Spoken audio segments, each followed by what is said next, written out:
Bueno, gure gaurko jardunaldi hau, ez, gure eskualdeko martxa hau dago nolabait ere barruzatuta, azken baina nazio mailako zea batian, ez? Halako jardunaldi batzuetan edo halako mobilizazio batzuetan, ez? Euskal Herria bere bidea, pobrezia eta prekarietateen aurkako, zea bat da, jardunaldi batzu dira.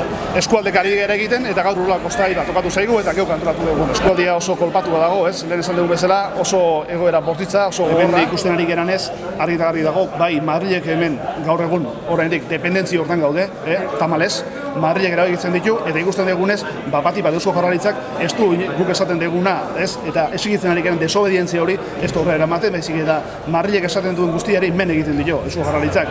Eta gaur ikusten dugu hori dela triskantza bat gure langile herriarentzat. Momentu honetan, hitz egiten ari garana da, gure gune plataforma honetan eta baita ere sartu dugu jardunaldiarekin batera karta soziala hor gaude hainbat sindikatu eragile sozial eta norbanako herri honi nolabaiteko beste zea batzuk erakusteko, ez? Eta beste aldarte batzuk, beste politika bat. Gaurko ekitaldia ikera emateko, lehenik eta behin eskerrak eman, gaur honea torri zara industrioi, ikusten da borrokaren eredu zeatela, BTS, Orruga 2, Rumar, eta beste hainbat, gaur zuen boronde korenakin etorri zeaten hoi, beste behin.